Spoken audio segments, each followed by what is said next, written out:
Hello dear students, a very good morning to everyone. So today in this video we are going to discuss about the next one topic in chapter number 11.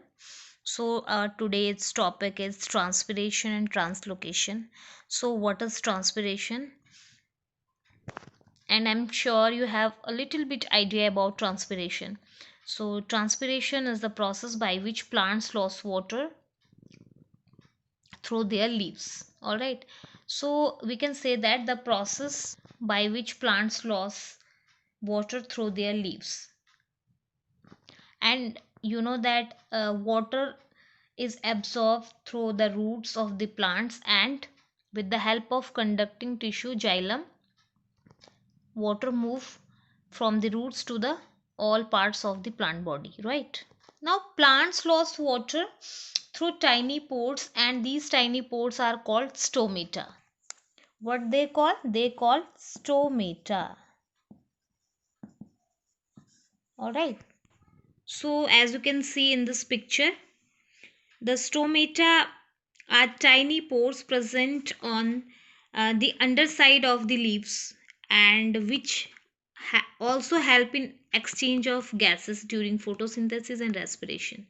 Okay, means stomata जो है water का loss भी करता है, and इसके साथ साथ वो एक्सचेंज ऑफ गैसेस में हेल्प करता है प्लांट की. As you know that photosynthesis process में क्या होता है कि plant intake carbon dioxide and expel oxygen, and this exchange of gases is done by the stomata. All right, and respiration process में क्या होता है? रेस्पिरेशन प्रोसेस में ऑक्सीजन इनटेक करता है plant and carbon dioxide release करता है. तो रेस्पिरेशन प्रोसेस में भी एक्सचेंज ऑफ गैसेस हो रहा है, तो वो किसके थ्रू हो रहा है? स्टोमेटा के through. Alright, now each stomata surrounded by a special cells, and this cells is known as guard cell, and this guard cell control the size of the stomatal pores. जो ये pores होता है उसके size को control करता है, and the rate of transpiration are determined by the environmental factors. environmental factors पे depend करता है transpiration का rate, and means depending on how much water is in the soil, and how hot or humid the air, and how much wind is there. So the plant uh, transpire more or less into the atmosphere. So मतलब जो environmental factors है, rate of transpiration है वो environmental factors पे depend करता है. Next one is translocation. So translocation is movement of food from leaves to all parts of the plant is called translocation. Right. So as you know that leaf prepare food in the presence of sunlight, in the presence of carbon dioxide, and water and minerals is also important for preparing food. So this food which is prepared by the leaf is transport to all parts of the plant with the help of conducting tissue which is phloem. right, phloem transport करता है जो leaf ने food prepare करा हुआ है उसको पूरी body parts में प्लांट के. You know that plants produce carbohydrate by photosynthesis and store in their leaves, but other parts of the plants also require food, right? So for this reason nutrients are translocated from leaves to region where the carbohydrate is needed. And you know that the tissue by which nutrients move to other parts of the plant is the phloem. So translocation means movement of food from leaves to all parts of the plant is known as translocation. Now the next one is transport of material in human beings. अब human beings में material का transportation कैसे होता है, कैसे nutrients and जो oxygen है वो पूरी body तक फ्लो होता है, आई मीन पूरी बॉडी तक पहुंचता है, क्योंकि जैसे आपने प्लांट्स में हमने ये पढ़ा कि जाइलम एंड फ्लोएम के थ्रू क्या होता है, फ्लोएम के थ्रू प्लांट की लीफ में जो फूड प्रिपेयर होगा वो फ्लोएम के थ्रू पूरी बॉडी पार्ट्स तक पहुंचता है। एंड जाइलम का क्या काम होता है, रूट्स ने जो भी वाटर एंड मिनरल्स एब्जॉर्व किया है वो प्लांट के अदर पार्ट्स तक पहुंचाता है, लीफ तक पहुंचाता है फूड प्रिपेयर करने के लिए। ऑलराइट, सो अब अगर ह्यूमन बीइंग की बात करी जाए तो ह्यूमन बीइंग्स में ट्रांसपोर्टेशन कैसे होता है। सो ह्यूमन बीइंग में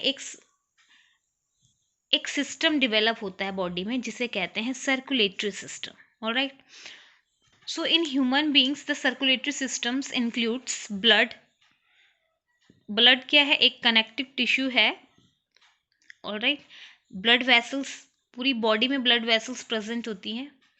and the next one is heart, जो कि एक मस्कुलर पंप है जो सर्कुलेट करता है ब्लड को। Alright, so firstly we are going to discuss here about blood. So blood का क्या काम है, blood is a substance which transport materials, nutrients from one part of the body to another part of the body। और blood क्या है, एक fluid है, connective tissue है और जो कि फ्लो होता है ब्लड वेसल्स में। ओके, वेसल्स होती हैं बॉडी में एंड ब्लड वेसल्स के थ्रू वो फ्लो होता है एंड पूरी बॉडी में सर्कुलेट होता है। So blood compose 3 types of cells. First is RBC, means red blood cells. RBC means red blood cells. Next one is WBC, means white blood cells. All right. And blood platelets. Third one is blood platelets.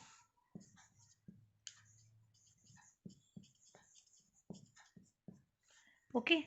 और जो blood cells होते हैं वो manufacture होते हैं कहाँ पे, bone marrow में। बोन मैरो में मैन्युफैक्चर होते हैं। सो ब्लड क्या करता है, कैरी करता है वेरियस सब्सटेंस को। ब्लड एक लिक्विड है और which has cells of various kinds suspended in it. और जो फ्लूइड पार्ट होता है ब्लड का उसे कहते हैं प्लाज्मा। ठीक है ना। तो firstly we are going to talk about here RBC, this is a red blood cells. And red blood cells जो है वो कंटेन करता है रेड पिगमेंट। ब्लड का कलर रेड हमें दिखाई देता है बिकॉज वो कंटेन करता है रेड पिगमेंट और उस रेड पिगमेंट को कहते हैं हीमोग्लोबिन। ओके, सो रेड ब्लड सेल्स जो है कंटेन करता है red pigment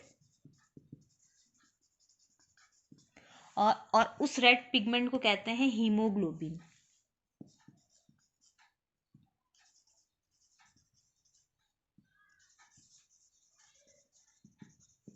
alright, so haemoglobin की प्रेजेंस में ही जो ब्लड है उसका कलर हमें रेड दिखाई देता है। ओके, सो हीमोग्लोबिन क्या काम करता है, हीमोग्लोबिन ऑक्सीजन को ट्रांसपोर्ट करने का काम करता है।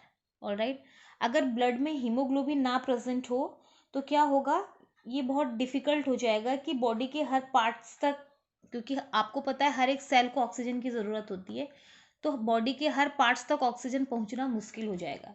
ऑलराइट, सो हीमोग्लोबिन क्या काम करता है, haemoglobin binds with oxygen and transport it to all the parts of the body and ultimately to all the cells। okay, so haemoglobin क्या है, एक ऐसा पिगमेंट है जो कि ऑक्सीजन कैरी करता है to transport into the tissue and bring back carbon dioxide from the tissue. Okay, transport करता है ऑक्सीजन को और वहाँ से कार्बन डाइऑक्साइड को लेके आता है। सो हीमोग्लोबिन जो है, हीमोग्लोबिन की वजह से ही जो ब्लड का कलर है वो हमें रेड दिखाई देता है। एंड इनका नेक्स्ट काम क्या है, हीमोग्लोबिन क्या करता है, ऑक्सीजन को क्या करता है पूरी बॉडी में, पूरी बॉडी के हर एक सेल्स में क्या करता है, ऑक्सीजन को ट्रांसपोर्ट करता है। ओके, नेक्स्ट है WBC। WBC means white blood cells. अब वाइट ब्लड सेल्स का क्या काम है, इसका वर्क है जो कि जो बॉडी में जर्म्स एंटर हो जाते हैं उनको ये फाइट, उनसे ये फाइट करता है। मीन्स जो WBC है, वाइट ब्लड सेल्स है, ये कोई पिगमेंट कैरी नहीं करता है। ओके, ये कलरलेस होता है एक्चुअली। जैसे RBC तो हीमोग्लोबिन कैरी करता है और हीमोग्लोबिन कंटेन करता है और उसी के कारण से जो ब्लड है वो रेड हमें अपीयर होता है। बट अगर हम WBC की बात कर रहे हैं यहाँ पे, तो वाइट ब्लड सेल्स क्या है, वाइट ब्लड सेल्स जो है ये कोई भी पिगमेंट कैरी नहीं करता है, सो इसीलिए ये कलरलेस है. Okay. And white blood cells protect the body from infection by killing up the germs or by producing antibodies. Antibodies produce करता है और क्या करता है, जो बॉडी में जो जर्म्स एंटर होते हैं उनको किल कर देता है. ऑलराइट.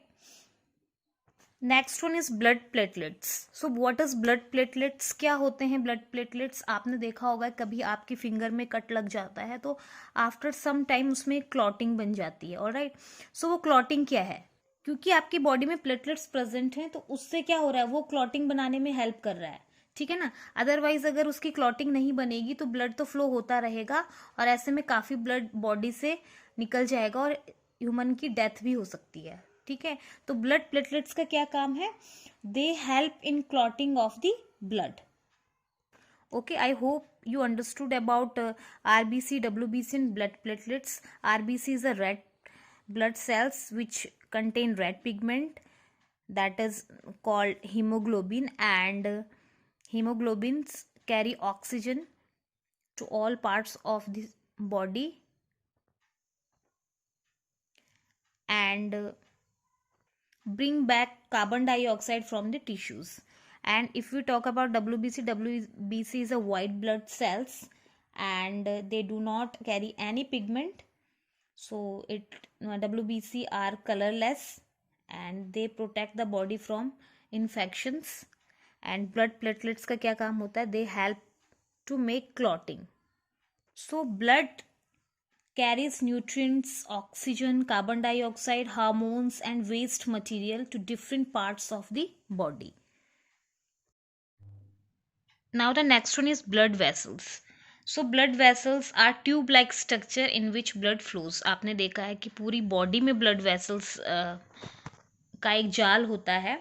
So वो क्या होते हैं, एक ट्यूब लाइक स्ट्रक्चर होते हैं जिसमें कि ब्लड फ्लो होता है. And there are 3 types of blood vessels. कितने होते हैं, 3 टाइप्स के होते हैं, arteries, capillaries and veins. Alright. अब आर्टरीज क्या है, what is arteries. So arteries जो है वो क्या करता है, कि क्या वर्क है उसका, क्या फंक्शन है. So arteries carry oxygenated blood from the heart and transport it to the various part of the body. Okay. तो आर्टरीज क्या करता है, जो हार्ट से क्या करता है, ऑक्सीजनेटेड ब्लड है उसको कैरी करता है और बॉडी के डिफरेंट पार्ट्स तक पहुंचाता है. ओके. वेन्स का क्या काम है, वेन्स नेक्स्ट है. वेन्स क्या करता है, bring D oxygenated blood from various parts of the body. ठीक है ना, टू द हार्ट. मतलब वो क्या करता है कि जो जितने भी बॉडी पार्ट्स में जो डी ऑक्सीजनेटेड ब्लड है उसको लेके हार्ट तक पहुंचाता है. आर्टरीज तो ऑक्सीजनेटेड ब्लड को कैरी करती है और बॉडी के सारे पार्ट्स तक पहुंचाती है. और वेन्स का क्या वर्क होता है, वेन्स क्या करता है, वेन्स डी ऑक्सीजनेटेड ब्लड को लेके आता है और हार्ट तक पहुंचाता है. Alright. And next one is capillaries.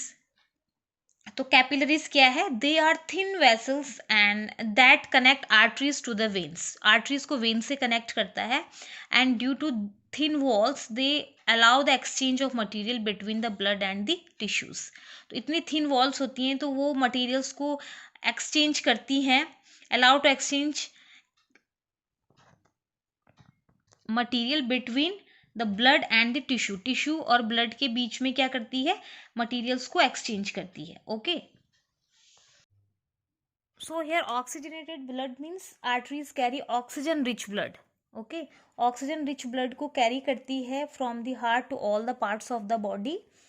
And अगर हम वेन्स की बात करते हैं तो ये जो कार्बन डाइऑक्साइड रिच ब्लड है वो कैरी करता है from all parts of the body to the heart. वो हार्ट तक लेके आता है जो डीऑक्सीजनेटेड ब्लड होता है. Deoxygenated blood means carbon dioxide rich blood. Okay. तो वो कार्बन डाइऑक्साइड रिच ब्लड को पूरी बॉडी पार्ट से कलेक्ट करके कहाँ तक लाता है, हार्ट तक. और आर्टरीज क्या करता है कि हार्ट से ऑक्सीजन रिच ब्लड लेके जाती है और पूरे बॉडी पार्ट्स तक पहुंचाती है. So don't be confused. Arteries carry करती है ऑक्सीजन रिच ब्लड और वेन्स क्या करता है, ब्रिंग करके लाता है carbon dioxide rich blood from the all parts of the body to the heart. All right.